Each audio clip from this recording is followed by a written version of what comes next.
Assalamualaikum warahmatullahi wabarakatuh.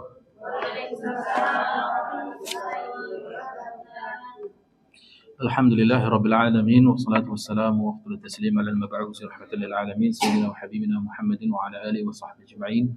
Subhanaka la ilma lana illa ma 'allamtana innaka antal alimul hakim. Allahumma 'allimna ma yanfa'una wa anfa'na bima 'allamtana wa zidna ilman ya rabbal alamin. Amma ba'du. Alhamdulillah, bersyukur pada Allah Subhanahu wa taala yang menganugerahkan kita nikmat iman wal Islam sehingga tergerak hati kita untuk menghadiri majelis ilmu. Semoga setiap langkah dan pengorbanan waktu tenaga kita di sini diganjar pahala yang besar di sisi Allah Subhanahu wa taala. Amin ya rabbal alamin. Salawat dan salam berharap pada Allah disampaikan kepada Nabi kita Muhammad sallallahu alaihi wasallam. Bagaimana kabar Ibu?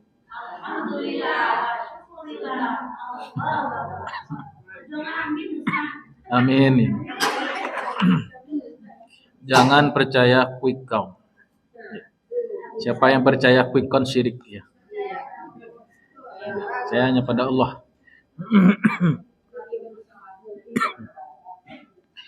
Baik. Kita lanjutkan membahas surat Yasin ayat yang ke ayat 65 ya Bu ya. 65 dulu lah. Ulang dikit ya Bu ya. A'udzubillahi minasyaitonirrajim. Bismillahirrahmanirrahim. Al-yawma nakhtimu ala afwahihim wa tukallimuna aydihim wa tashhadu arjuluhum bima kanu yaksibun. Hari ini kami kunci mulut-mulut mereka dan berbicara pada kami tangan-tangan mereka dan bersaksi kaki-kaki mereka terhadap apa yang mereka kerjakan. Terhadap apapun yang mereka kerjakan di dunia.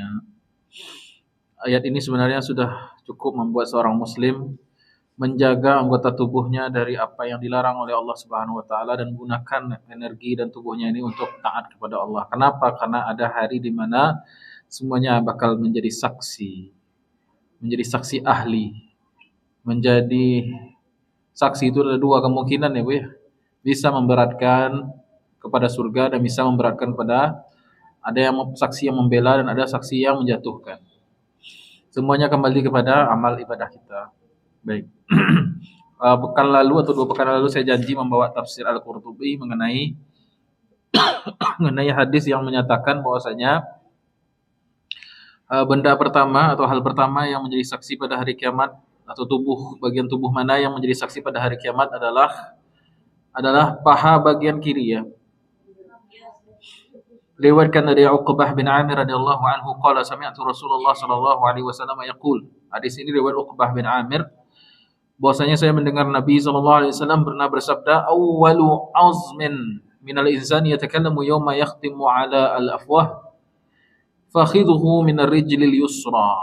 Kata Nabi bagian anggota tubuh pertama manusia yang berbicara pada hari kiamat di mana seluruhnya dikunci, yaitu mulut dikunci, yaitu fakhidhuhu. Al-fakhidhu maknanya itu paha. Minar rijil yusra dari kaki yang sebelah kiri. Baik. Ini disebutkan oleh Imam Al-Mawardi Al-Mahdawi. Ya. Kemudian ada pendapat yang kedua yaitu pendapat Abu Musa Al-Asy'ari radhiyallahu anhu, inni la ahsabu anna awwala ma yantiqu minhu fakhidhuhul yumna. Saya berkeyakinan menyangka bahwasanya yang pertama kali bicara itu bukan kiri tapi kaki kanan, paha kanan. Ya zakarahu Al-Mahdawi aidan. Jadi intinya yang pertama kali berbicara itu bukan mulut dikunci Ibu ya. Al-yauma nakhtimu ala afwahihim. Mulut itu dikunci karena sering bohong. Maka yang menjadi saksi adalah seluruh anggota tubuh kita. Dan anggota tubuh yang pertama bicara adalah paha bagian kiri atau paha bagian kanan. Baik. Kenapa paha bagian kiri dan kanan? Imam Al-Qurtubi memberikan komentar karena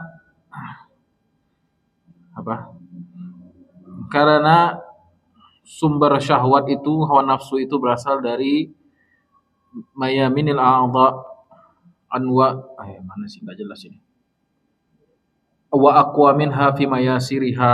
Disebabkan karena lebih dekat kepada sumber syahwat itu kanan, paha kanan dan paha kanan kiri. Ya. Baik. Kemudian tidak hanya tidak hanya paha kanan dan kiri, tapi seluruh baik itu kulit, tangan ya, mata, semuanya selain yang tidak berbicara semuanya mampu berbicara pada hari kiamat. Maka kalau kakinya sering dibawa ke masjid, dia saksi pemberat gitu. Saksi yang membela kita. Ya Allah, saya ini pahanya si fulan, ibu fulana dulu di dunia sering dipakai buat pengajian BKMT.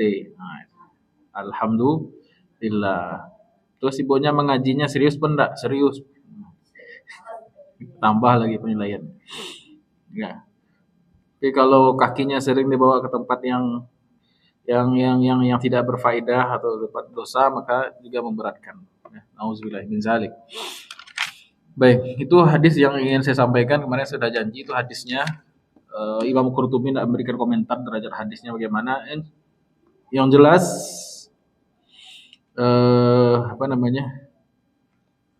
di sini ada beberapa hikmah ya.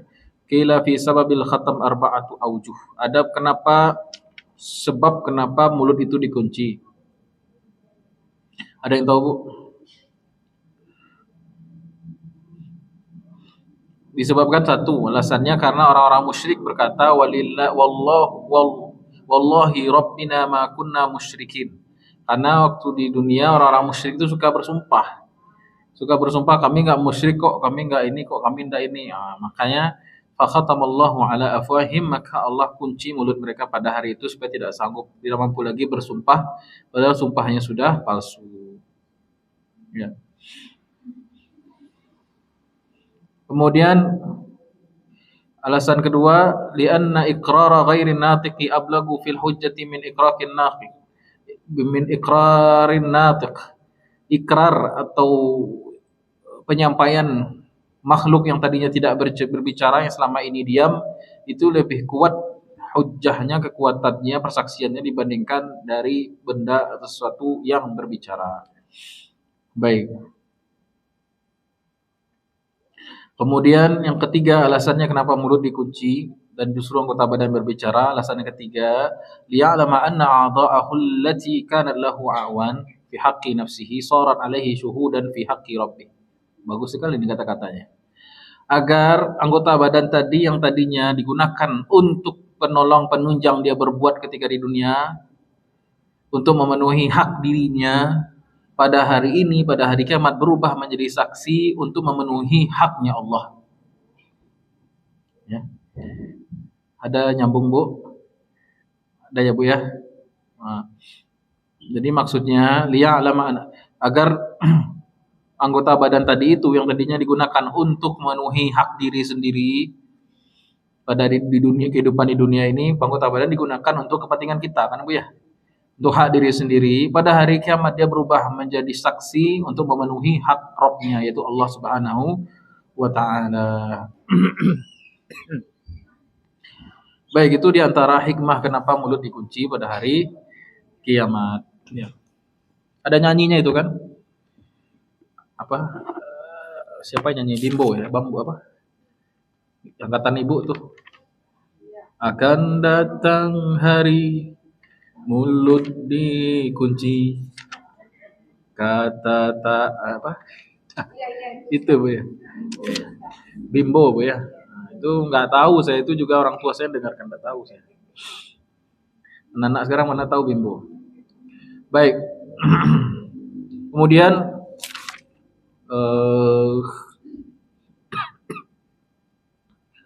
bima kanu yaksibun walau nasya'u la tamasna ala a'yunihim fastabaqus sirata fa anna yubsirun. Tamasa yatmisu artinya adalah membutakan, menjadikan dia buta. Kalaulah kami pengen berkehendak, la tamasna ala ayunihim, kami tutup matanya, kami butakan mata mereka. Ya. Maknanya la a'mainahum 'anil huda. Kami akan tutup matanya dari petunjuk. Fala yahtaduna abadan ila tariqil haq, sehingga tidak mendapatkan hidayah selama-lamanya. Jadi ada tafsir yang mengatakan, Imam Al-Kisai mengatakan, yang dimaksud dengan Allah bikin buta di sini ialah ketika di dunia. Ya Allah bikin buta dia ketika di dunia. Buta dalam makna kiasan. Bukan matanya yang buta, tapi hatinya yang buta, tidak bisa melihat kebenaran. Lata tuti jepitih. Lata tuti sama dunia, lata tuti sama pangke. Nah, lata tuti sama kepentingan. Oh, sehingga tidak nampak lagi kebenaran tuh. Ya. Dan tertutup dengan dunia. Sehingga masjid yang nampak kadang apa kubah sekadang nampak masjid itu. Jalan sebesar ini menuju Masjid Nurul Hikmah nampak lagi. Tapi kalau jalan selain itu nampak. Nah, itu kan yang begitu buta. Buta. Man kana fi hadhihi a'ma fa huwa fil akhirati a'ma. Kata Allah, siapa yang buta hatinya di dunia, maka di akhirat dia akan buta juga. Ya. Jadi syarat bisa melihat di akhirat. Jadi tidak semua orang bisa melihat di akhirat, Ustaz. Iya, tidak semua orang. Ada orang yang tunanetra di akhirat. Ada yang normal. Siapa yang tunanetra itu? Yang di dunia tidak bisa melihat kebenaran. Nah, maka dia di akhirat menjadi orang yang buta. Man kana fi hadhihi a'ma, siapa yang ketika di dunia dia buta, wa fil akhirati a'ma, maka di akhirat dia buta. Kalau ingin mata kita bisa melihat di akhirat, syaratnya adalah bisa melihat kebenaran ketika di dunia, nampak, dan kita ikuti itu. Baik. Itu tafsir yang pertama. Ya. Ini tafsir diriwayatkan dari Atha, Muqatil, Qatadah, diriwayatkan dari Ibnu Abbas juga, walau nasya'u la faqna a'yunahum dalalatihim wa a'mainahum an ghayyihim. Jadi kalau kami berkehendak, kami mampu menjadikan orang-orang itu, orang kafir itu tidak mampu melihat kebenaran. Jadi ini menjadi ayat semacam ini membuat kita seharusnya ketar-ketir, takut, khawatir kepada Allah. Jadi Allah itu maha memberikan dan mencabut hidayah. Jadi bersyukur kita kalau Allah berikan kita hidayah mampu melihat kebenaran. Tapi kalau Allah sudah cabut hidayah itu dari diri kita, maka berlakulah firman Allah, masyiatullah walau nasya'u la tamasna ala ayunihim. Jadi kita mengemis hidayah kepada Allah dan takut apabila hidayah itu dicabut dari hati kita. Nauzubillahi min dzalik. Baik. Jadi ini ada usaha yang disebut dalam hadis itu istihda. Apa itu istihda, Bu? Thalabul hidayah. Nabi SAW bersabda, Allah Ta'ala berfirman, kullukum dhalun illa man hadaitu fastahduni ahdikum. Sesungguhnya seluruh kamu adalah sesat kecuali yang kuberikan hidayah, maka mintalah hidayah itu kepadaku. Jadi Allah punya sifat Al-Hadi. Allah punya nama Al-Hadi yang memberikan hidayah. Tapi ingat, Allah juga punya nama Al-Mudil. Apa itu Al-Mudil? Yang maha menyesatkan. Jadi sesat dan benar itu biyadillah. Benar-benar mutlak di tangan Allah. Siapa yang Allah sesatkan, orang yang layak untuk disesatkan. Siapa yang Allah berikan hidayah, yaitu orang yang mampu atau layak untuk mendapatkan hidayah. Hidayah umum khususnya dan hidayah khusus. Hidayah umum dan hidayah khusus itu kita minta dalam surah Al-Fatihah. Ihdinas siratal al-mustaqim. Ihdinas siratal mustaqim. Allah berikanlah kami hidayah khusus. Hidayah istiqomah. Hidayah yang mufassalah. Hidayah yang terperinci. Hidayah yang mampu menggerakkan iman dan amal kita menjadi lebih baik. Baik. Baik. Kemudian fastabaqus sirata fa anna yubsirun, maka kalau Allah sudah menutup seseorang, hati seseorang sudah tertutup, fastabaqus sirat, maka jalan itu juga tidak nampak. Fa anna yubsirun, maka bagaimana mungkin dia bisa melihat. Baik.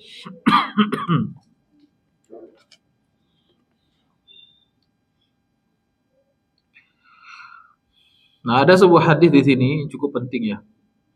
Qad ruwiya an Abdullah bin Salam min ta'wil hadhil ayah. Ada sebuah hadis yang diriwayatkan dari Abdullah bin Salam mengenai tafsir ayat ini, yaitu ta'awwalaha ala annaha fi yaumil qiyamah. Ini tafsir yang kedua. Kalau tadi tafsir yang pertama yaitu buta hati di dunia. Tafsir yang kedua ini justru di akhirat. Ini tafsirnya bukan tafsir dunia tapi tafsir di akhirat. Itu orang-orang yang buta di akhirat. Ini ditafsirkan sebuah hadis riwayatkan Abdullah bin Salam. Ya, wa qala idza kana yaumul qiyamati wa muddas sirat. Pada hari kiamat ketika sirat itu sudah dibentangkan. Jadi sirat itu kapan, Bu? Setelah pemberian kitab ya, Bu ya. Pemberian kitab setelah hisab, hisab setelah pemberian kitab setelah timbangan, setelah timbangan setelah hisab, hisab setelah syafaat, syafaat setelah padang mahsyar, kan itu urutannya, Bu ya.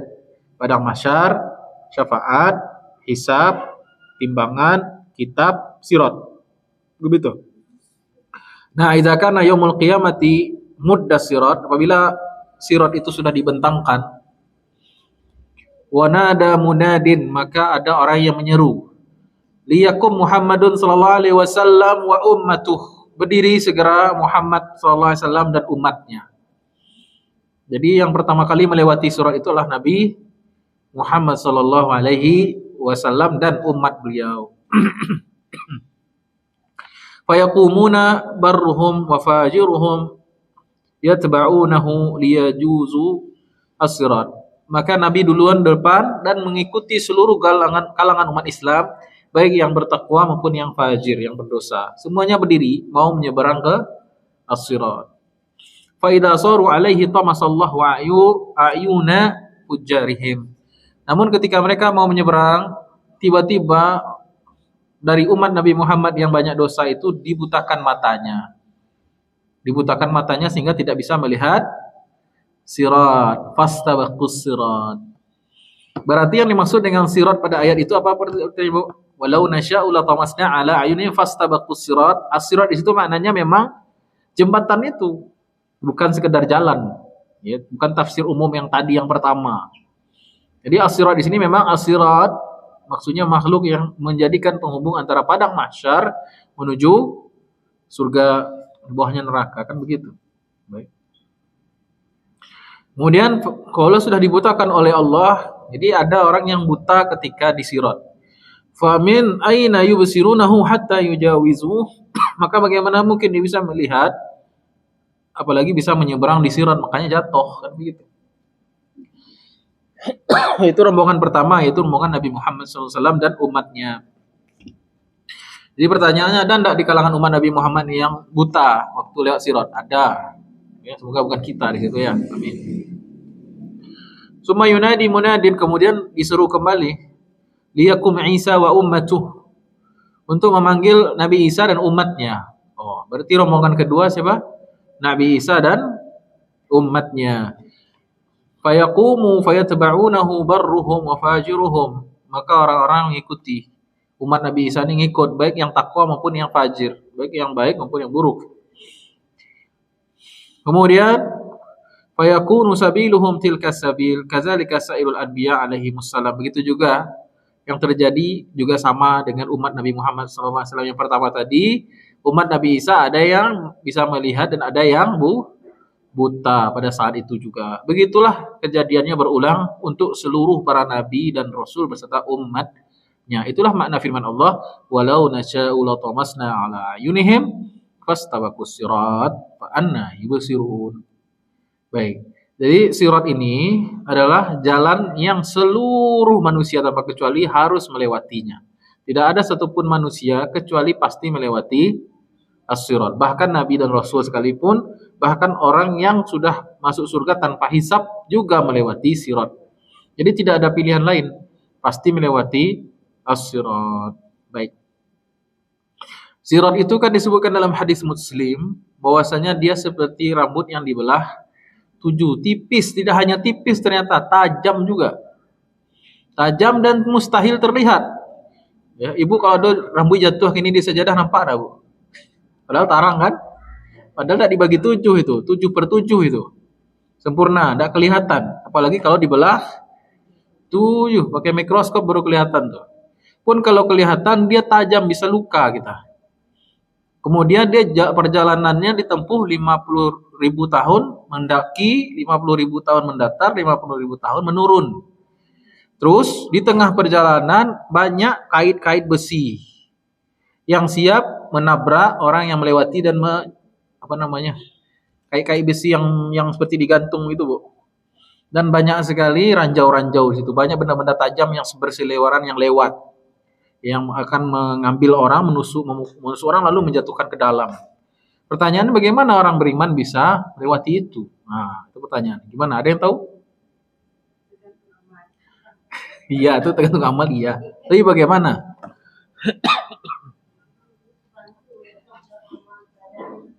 Dengan nur, dengan cahaya. Cahaya dari iman dan amal solehnya. Cahaya solatnya, cahaya Qur'annya, cahaya mengajinya, cahaya umrohnya, cahaya sedekahnya, cahaya berbuat baiknya, cahaya berwalidanya, cahaya puasanya. Jadi kaum muslimin, orang beriman tuh nampak cahaya nanti, cahaya itu yang diinjak. Cahaya itu yang dia akan injak. Dan dia terang di situ dan selamat dari semua onak dan duri semua lewat. Ya. Jadi kendaraan manusia atau orang beriman di akhirat itu adalah cahaya nur. Ya. Jadi jangan bayangkan cahaya di akhirat sama dengan cahaya macam kita nih. Bagaimana pula bisa injak cahaya, Ustaz?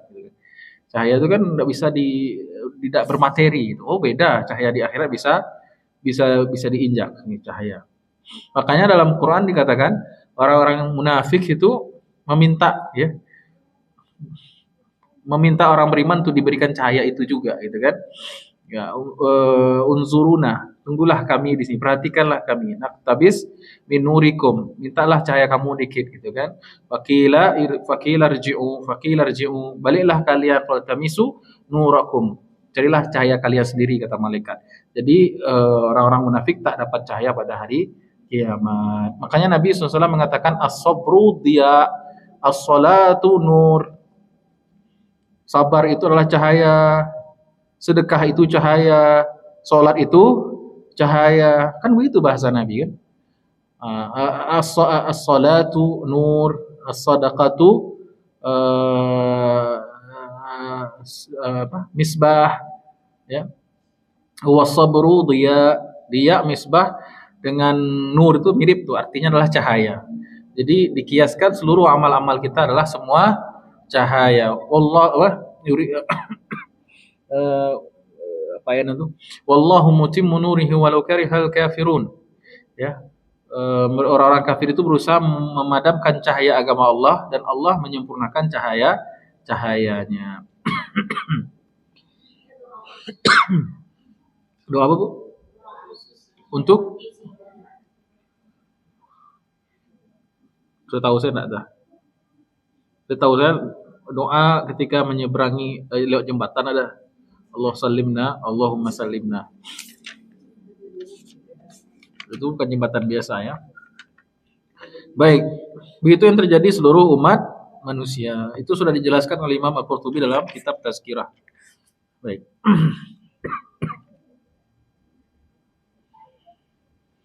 Jadi tafsir ayat 70 berapa? Ya, berapa tadi, Bu? Tafsir 66 ya. Walau nasya'u la tamasna ala ayunihim. Kalau kami mau berkehendak, kami akan padamkan, hilangkan, butakan mata mereka. Fastabaqus sirat, lalu mereka tidak nampak jalan. Fa anna yubsirun. Lalu bagaimana mungkin mereka bisa melihat. Di sini ada dua tafsir. Tafsir pertama, la tamasna ayunihim fid dunya. Kami butakan mata mereka dari melihat kebenaran ketika di dunia, maka orang seperti ini buta di akhirat. Nah, tafsir yang kedua ini berbicara tentang as-sirat yang terjadi di akhirat berdasarkan hadis yang diriwayatkan oleh Abdullah bin Salam. Baik. Jadi ada dua tafsiran ya, Bu ya, tafsir dunia dan tafsir akhirat. Baik, kita masuk ayat berikutnya. Walau nasya'u la tamasna 'ala ayunihim fastabaqus sirata fa anna yubsirun. Jadi kenapa jadi bayangkan, Bu ya. Ini kita umat Islam nih, di depan kita Nabi. Umatnya Nabi semua berjalan atau semua orang lah yang melewati Sirat itu awalnya mereka punya cahaya, tapi ketika Allah mengatakan walau nasya'u latamasna ala a'yunihim, kemudian tiba-tiba dipadamkan bagi mereka cahaya itu, ya. Fastabaqu sirat, maka mereka tidak melihat jalan, fa anna yubsirun. Nah, Ibu kalau mati lampu, Bu pernah mati lampu kan, Bu? Berapa kali mati lampu dalam hidup Ibu? Acuk Ustaz. Nah, kalau kita dalam kondisi yang tadinya terang nih Bu ya, tiba-tiba dipadamkan, bisa enggak kita melihat saat itu? Enggak bisa kita lihat, benar-benar gelap. Baru bisa melihat itu beberapa menit setelah itu. 1 menit baru mata kita menyesuaikan kan? Pupil kita baru bisa menyesuaikan berapa input cahaya yang masuk kan begitu. Nah, itulah gambaran orang kafir di akhirat. Ketika dicabut cahaya itu mereka langsung tidak bisa melihat, seperti buta gitu. Seperti orang yang buta. Konon kabarnya sih juga nggak tahu, orang buta itu tidak mampu melihat apa-apa. Hanya gelap saja dalam penglihatannya itu. Itulah kira-kira. Jadi gelapnya keadaan orang-orang kafir di akhirat seperti gelapnya kita terang tiba-tiba dipadamkan. Benar-benar hitam, gelap. Gelap gulita sekali ya. Nauzubillahi min dzalik. Kemudian ya, bagaimana cara mendapatkan cahaya di akhirat itu, Ustaz? Nah, gimana caranya, Bu? Cahayanya itu ketika kita bisa mengamalkan tujuh pertanyaan itu kan? 7 pertanyaan yang sebelum menyeberang sirat itulah, Bu. Masih ingat?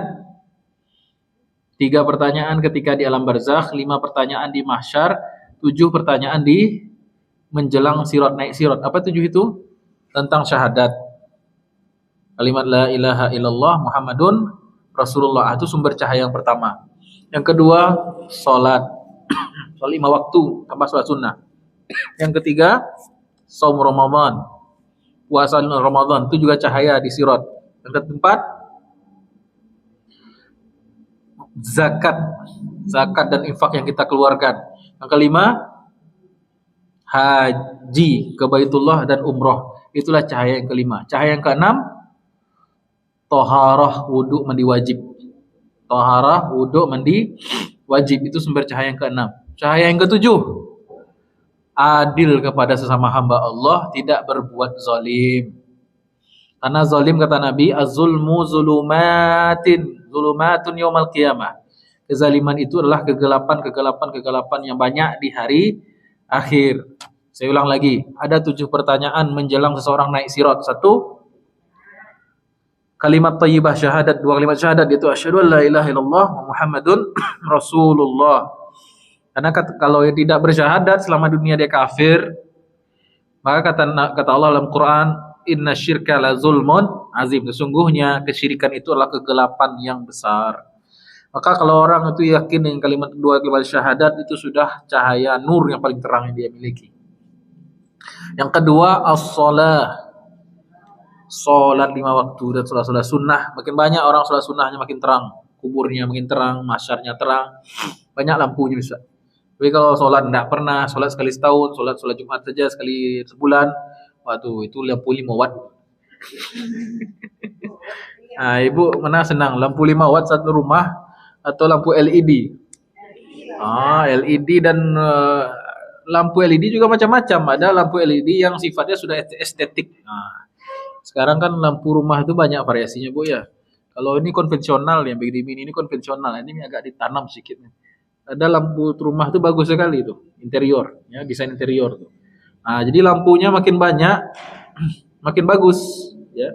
Salatnya makin banyak, syahadatnya makin bagus pula cahaya di akhirat. Tarang aja. Cahaya yang ketiga, maka Nabi SAW bersabda, as-salatu nur. Salat itu adalah cahaya. Ya. Orang makin banyak salatnya, makin banyak cahayanya.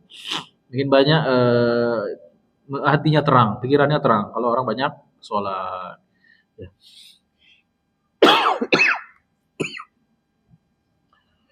Apalagi orang yang sering sholat tahajud itu, Bu. Itu cahayanya banyak sekali itu.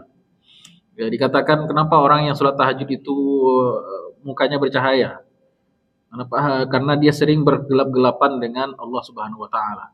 Maka hatinya bercahaya. Yang ketiga, sumber cahaya yang ketiga adalah puasa Ramadan.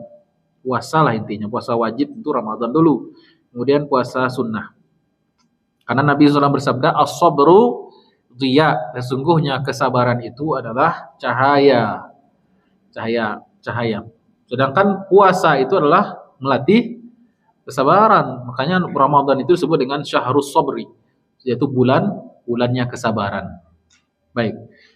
Dan sumber cahaya yang ketiga. Sumber cahaya yang keempat, zakat. Zakat itu cahaya, sedekah itu cahaya. Maka Nabi mengatakan as-shadaqatu misbah, atau kama qala, sedekah itu adalah pelita. Sedekah itu adalah pelita. Ya. Perhatikan itu hadisnya itu. Salat nur. Nur itu artinya cahaya murni. Salat nur. Sedekah misbah, pelita. Sedangkan sabar dia itu cahaya juga, tapi yang ada panasnya. Makanya sabar itu kadang bare. Ya Bu ya. Kadang sabar itu ada panas-panasnya. Karena sabar itu memang perlu ada pengorbanan di situ. Makanya untuk walaupun maknanya sama-sama cahaya dalam hadis, as-salatu nur. Salat itu adalah cahaya, tapi cahaya yang murni karena hubungan kita kepada Allah secara langsung, ya. Kemudian yang kedua, sedekah misbah. Misbah itu pelita. Pelita itu juga ada panasnya, ya. Karena sedekah itu mengorbankan sifat tamak kita, melatih kita untuk tidak kikir. Apalagi as-sabru, puasa, karena puasa itu karena sabar, as-sabru dia, sabar itu adalah cahaya yang ada panasnya. Makanya sabar itu perlu bertahan dan perlu sabar, ya. Sabar itu perlu sabar, ya. Sabar itu perlu kesabaran gitu. Ya, orang sabar nggak sabar ya. Baik. Kemudian cahaya yang keberapa tuh, Bu? Cahaya yang kelima adalah al-hajj wal umrah. Pergi haji dan pergi umrah itu cahaya pada hari kiamat. Baik, kenapa? Karena semuanya ada. Waktu haji umrah sholat enggak, Pak? Sholat. Di sholat tuh ada syahadat enggak? Ada syahadat. Waktu haji umrah ada sedekah enggak? Oh, pitinya banyak sedekahnya, Ustaz. Kemudian di haji umrah ada puasa enggak? Ada. Maka seluruh komponen ibadah itu ada pada haji dan umrah. Baik, itu jadi cahaya yang kelima. Makanya ibu-ibu yang punya emas tidak juga mau berangkat haji umrah, itu wallahu a'lam, tuh lampunya kurang nanti. Yang keenam apa sumber cahaya kita? Toharoh. Toharoh itu mencakup kebersihan diri, najis mana yang najis, mana yang enggak, mana yang suci, mana yang apa sih bahasanya, istilahnya. Hadas, ya, mana yang hadas kecil, hadas besar, hadas najis kecil, najis menengah, dan najis besar. Bagaimana cara menggunakan air yang mutahhir, suci, mensucikan. Kemudian masuk juga cara berwudu, cara bertayamum, mandi wajib, sudah harus khatam, harus sudah harus sudah ajek, harus sudah bagus, ya. Jadi tahur, dan itu tidak hanya sekedar cahaya, taharah itu menjadi penanda umat Nabi Muhammad SAW. Ya Rasulullah, nanti manusia kan banyak itu. Kata sahabat bertanya, ya Rasulullah gimana tuh, banyak sekali manusia di akhirat, bagaimana kau mengenali umatmu? Maka kata Nabi ialah dari bekas wuduknya, dari bekas air wuduknya. Ya, jadi nanti siapa yang mau glowing di akhirat, nah perbanyak wudhu. Kalau glowing di dunia bagaimana Ustaz? Beli skincare. Ya. Nah.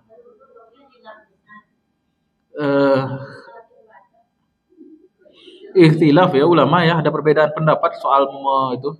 Ada perbedaan pendapat di kalangan ulama apa hukumnya melap bekas wudu.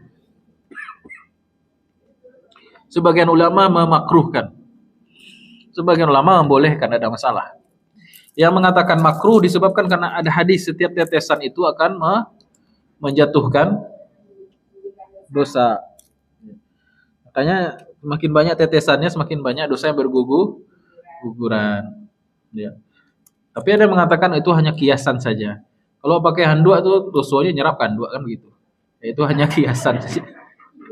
Nah, jadi kalau saya lihat kebiasaan para ulama, kebanyakan ulama Syafi'iyah, ulama Hambali dan Maliki itu mereka tidak melap. Tapi kalau orang Hanafi saya lihat sering melap-lap itu. Ya, jadi dua pendapat ulama. Silahkan pilih mana saja. Kalau orang Hanafi saya lihat banyak kan pakai handuk, dia lap-lap dia, habis wudu itu dia lap. Tapi kalau mazhab yang lain enggak. Jadi sesuai kebutuhan aja Bu. Kalau rasanya bisa kita ndak lap, nggak usah lap. Tapi kalau memang butuhnya dilap, ada bajuku tertentu yang susah banget karyangnya Bu ya. Ya kalau kena dia menyebar langsung kan, ngabu jelek pula penampilan kita, dilap aja, nggak apa. Tergantung situasi dan kondisi. Baik. Sampai mana tadi? Oh, cahaya yang keenam adalah taharah.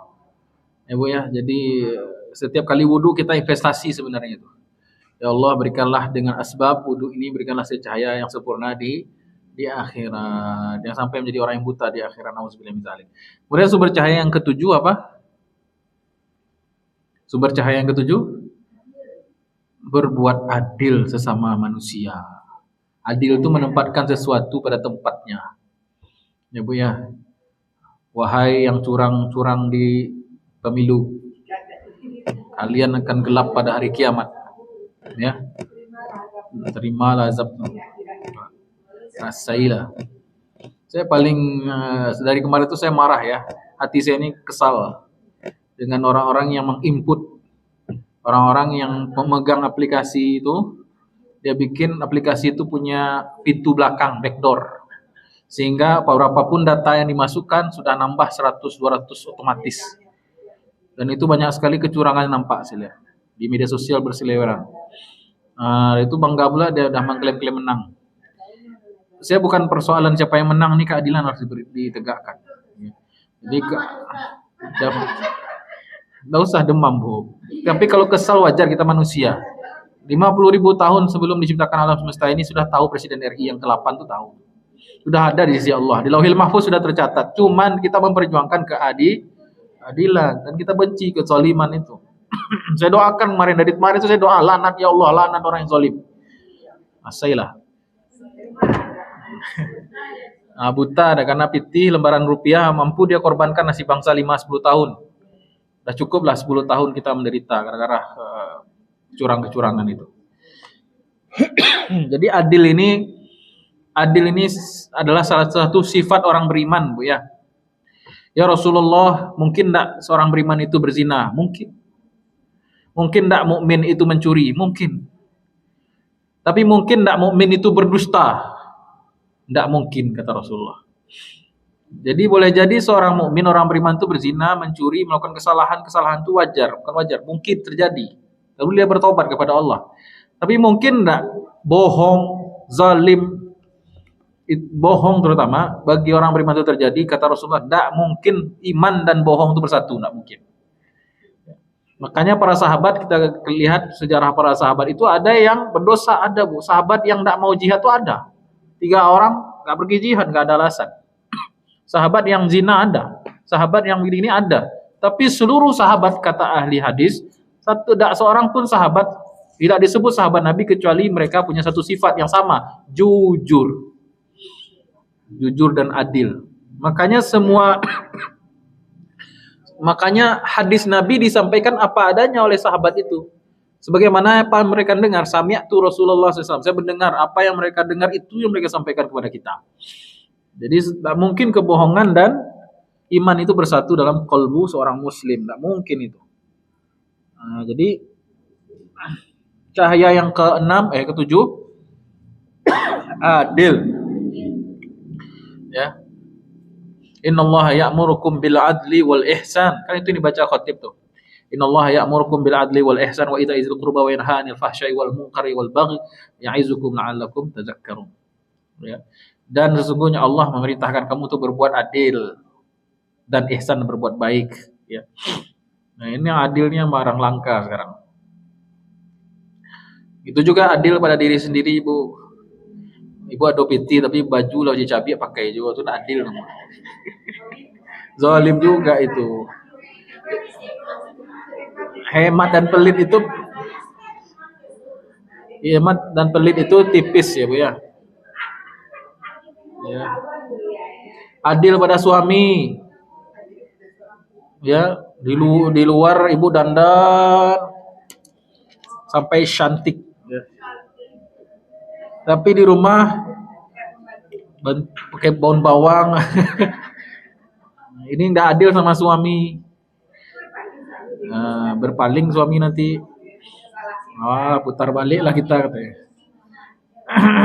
Ini banyak nih ibu-ibu ya.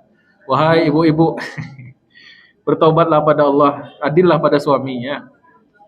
Suami pun begitu. Kalau di luar ganteng gagah gitu kan. Di rumah jadi dua-duanya Bu. Kebetulan ini majelis ibu-ibu, tentu saya sampaikan. Kalau majelis bapak-bapak sampaikan juga. Adil lah. Ya. Jadi adil tuh terlalu luas, pembahasannya sangat luas. Adil pada diri sendiri, adil pada pasangan, adil pada anak. Bu, adil semua anak ya Bu, ya jangan beda-beda anak Bu. Ya. Jadi anak pertama gara-garanya kurang pitih, enggak sayang, enggak perhatian kita. Tapi anak kedua karena dia pintar, karena dia punya uang, disayang. Ini enggak adil namanya. Ya, ibu-ibu suka nado ibu luas sana. Adil pada tetangga kalau sakit jenguk. Ya jangan zolim. Sebagian orang kalau dengar musik itu pakai speaker, bantu inyosin punya RT surang. Ini zolim nih, zolim kan lawan dari adil ya Bu ya. Oh di komplek penyakitnya sering parkir mobil bermalam menginap puluhan tahun di situ. Kalau parkir oto di jalan sebentar mungkin ada masalah. Ini kadang parkir mobilnya udah bercucu bila dia masih di situ parkirnya. Nah, ini masalah di komplek nih kadang-kadang. Mengambil hak jalan orang lain kan mau haram pun. Iya, saya kan masih peringatan ini, Bu. Masih peringatan kalau ada. Jadi haram hukumnya mengambil hak orang lain, termasuk hak umum. Orang berhak untuk melewati jalan dengan lega. Oh, parkir di sini. Orang bungo banyak-banyak. Ya. Ini enggak, bosku nado, tapi yakin. Kok untuk disampaikan ke ibu luar. Iya. Ya. Orang berhak untuk menghirup udara bersih, merokoknya. Maka ini zalim juga nih. Kata Nabi, az-zulmu zulumatin yaumal qiyamah. Kezaliman itu adalah kegelapan pada hari kiamat. Makin zalim ibu-ibu yang punya karyawan, gajinya bayar Bu sebelum tanggal kalau bisa. Ibu punya karyawan, punya toko 10 karyawannya 20 orang karena 2 shift. Maka bayarlah gaji itu sebelum tanggal pas sebelum gajian atau sebelum. Jangan sampai 10 hari lewat tanggal baru dia gaji. Ibu punya pembantu di rumah Bu? Punya pembantu asisten? Enggak aja tuh. Kalau yang ado, bagi yang punya pembantu tolong, kata Nabi, berikanlah gaji itu sebelum keringatnya kering. Ya. Itu kan bahasa kiasan itu ya Bu ya.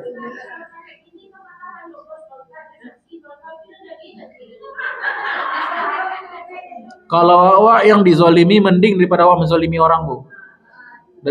Lebih baik kita yang dizalimi daripada kita menzalimi orang lain. Kalau kita dizalimi, saatnya kita berdoa. Karena satu doa yang mustajabah adalah doa orang yang terzalim. Ya Allah, ampunilah jadi panitia batang halunya turun gaji. Ampun terzalimi ya Allah. Itu saatnya kita berdoa. Di situ saatnya kita mendapatkan pahala. Kalau kita menzalimi orang, hati orang enggak tahu, doa macam-macam. Berat di akhirat. Boleh silakan.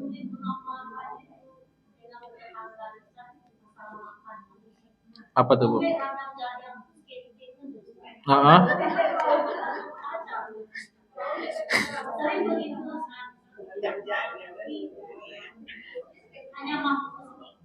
Enggak apa-apa Bu, SGT. Iya. Tetangga mencium bekas durian, bekas apa saya Bu ya? Mencium angok sih leh. Angok jari. Baik. Dada sih banyak, Bu, dada banyak.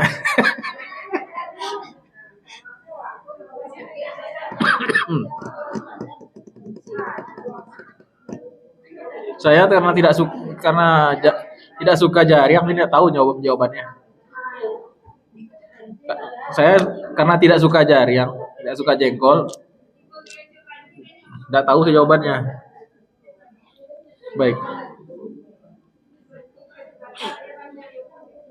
Jadi sumber cahaya yang ketujuh apa, Bu? Keadilan.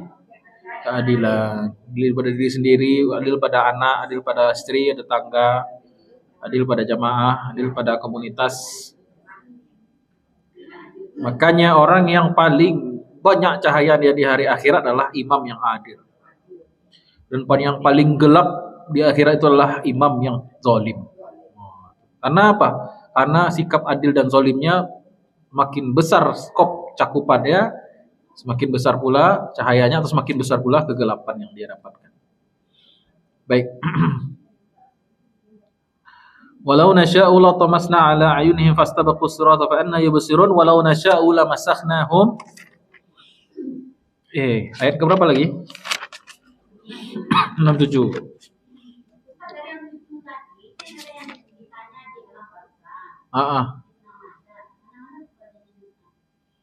Tiga pertanyaan di alam barzakh, 5 pertanyaan di padang mahsyar, 7 pertanyaan menjelang sirat. Udah pernah kan dibahas? Udah pernah dibahas kan itu? 15 pertanyaan. Belum? Oh iya. Mengajar lain mungkin ya. 3 ulang li. Ulang balik ya. 7 pertanyaan di menjelang sirat. Ya. Oh, saya mengaji di mana ya? Oh, di masjid. Astagfirullahaladzim. Yang 3 pertanyaan di barzakh terkenal itu sering dibahas di masjid-masjid. Man rabbuka, siapa Rabbmu? Man nabiyuka, man hazar rajul, siapa laki-laki ini, maksudnya Muhammad sallallahu alaihi wasallam. Man imamuka, siapa imammu. Kemudian ada satu riwayat lagi, ma dinuka, apa agamamu.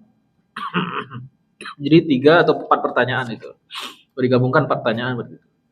Siapa Rabbmu? Allahu Rabbi. Siapa nabimu? Muhammad nabiyyi. Muhammad nabiku. Siapa imammu? Al-Qur'an imami. Imam Al-Qur'anku. Madinuka al-Islamu dini. Islam agamaku. Sudah pernah saya sampaikan sini, Bu ya? Belum.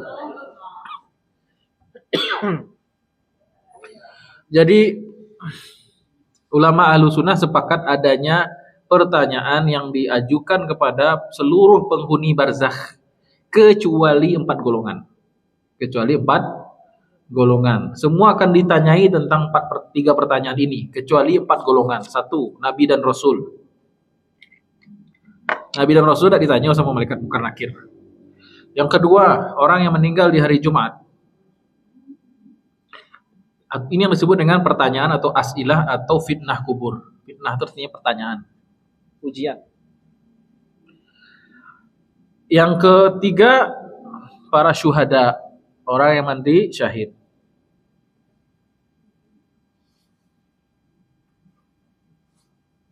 Tiga ya, bukan 4 ya, lupa saya. 3. Setahu saya 3 ya. 3 golongan saja yang tidak ditanya di Munkar Nakir, di adab kubur. 1, para nabi dan rasul. Yang kedua, syuhada. Yang ketiga, orang yang meninggal hari Jumat. Hari Jumat itu kapan? Kamis malam. Kalau Jumat malam enggak dong, Sabtu tengah itu. Jumat iyalah. Itu nyoba itu nyoba Bu. Core ya, betul itu. Yang disebut meninggal hari Jumat itu adalah Kamis malam, maghrib. Itu hitung Jumat tuh.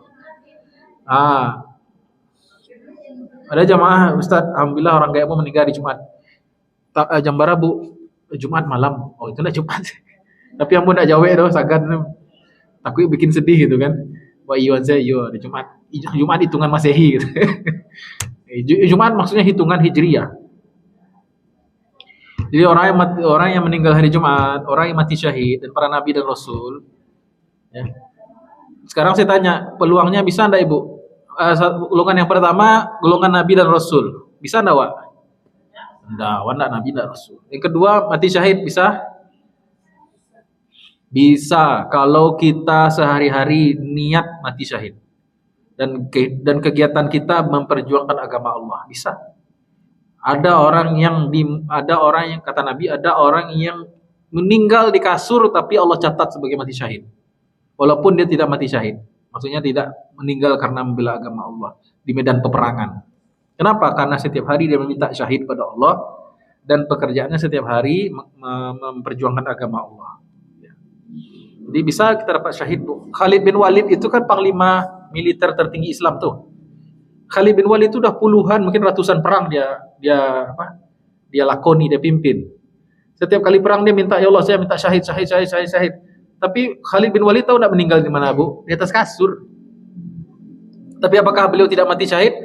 Mati syahid. Kenapa? Karena dia berniat mati syahid terus dan tidak ada harinya kecuali dia berjuang di jalan Allah. Itu yang kedua bisa kita dapatkan. Yang ketiga, meninggal hari Jumat. Usahawan meninggal Jumat ya, Bu. Tile sih Ustaz, lu cara meninggal. Hah? Bisa. Oh jangan.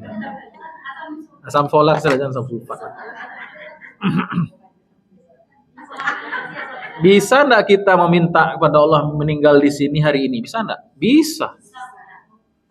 Banyak ulama dahulu tuh minta, ulamanya entah dari mana, ada yang dari Uzbek, ada yang dari Barat, ada yang dari Indonesia. Ya Allah meninggalkan saya di Baqi di Madinah. Dikabul sama Allah, bisa kok. Boleh aja, ya Allah kuburkan saya di Baqi. Oh ya, golongan yang keempat, orang yang dikuburkan di Baqi. Baru ingat saya. Jadi salah satu yang tidak ditanya mungkar dan nakir lah orang yang meninggal dan dikuburkan di Baqi. Baqi tahu bukan? Kuraji belok kanan. Baqi itu di Madinah. Kalau ibu keluar dari pintu kuburan Nabi, langsung tuh nampak Baqi itu tuh. Jadi sebelah kirinya Masjid Nabawi itu Baqi, kiri depan.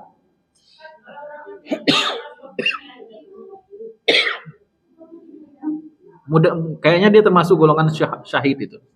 Mudah-mudahan di golongan ke syahid. Baik.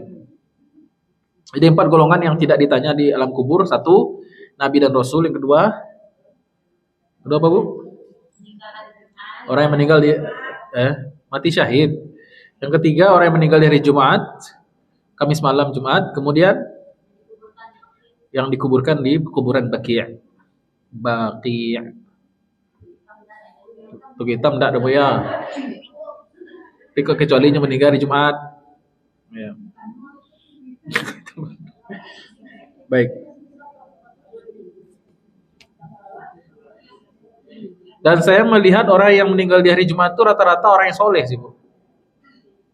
Orang saya lihat ya, saya perhatikan orang-orang yang meninggal di hari Jumat itu punya kebiasaan amal solehnya bagus. Nenek saya, kakek saya itu alhamdulillah orang soleh-solehah. Nenek kakek saya itu meninggal dua-duanya hari Jumat. Nenek saya itu suka baca Quran. Ya. Pokoknya kalau saya melihat beliau, kalau tidak sedang sholat, kalau tidak ngaji, itu sih.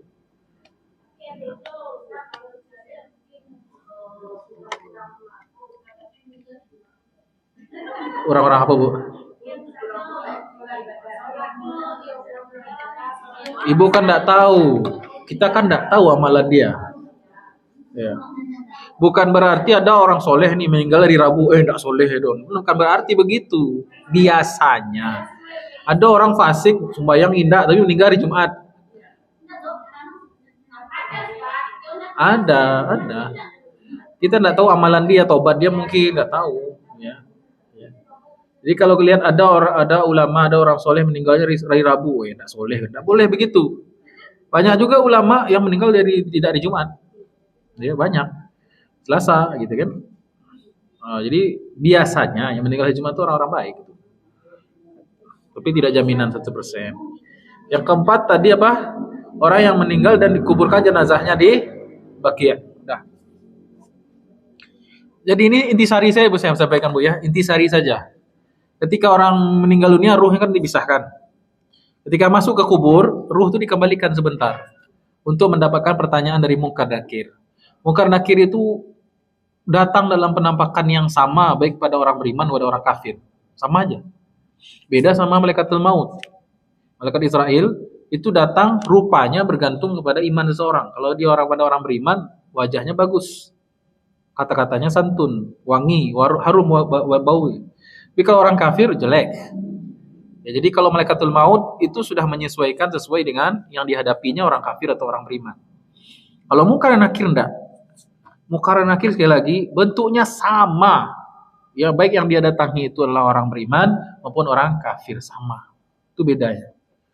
Kemudian bentuknya bagaimana? Munkar dan Nakir itu punya taring seperti taringnya gajah besar. Badannya besar, hitam kebiruan. Suaranya menggelegar seperti petir. Suaranya itu kayak petir, pakak orang. Kemudian dia mengajukan pertanyaan 3. Man rabbuka? Man madinuka? Man hazar rajul? Masya'nuka fi hazar rajul? Intinya siapa, apa agamamu, siapa Robmu, siapa nabimu, siapa imam, apa agamamu, siapa imammu, itu intinya.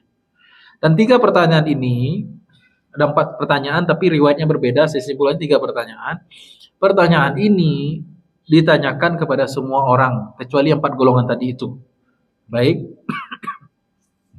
Kemudian ketika ditanyakan itu, orang beriman tidak shock, tidak khawatir, tidak takut karena datang pertolongan dari Allah.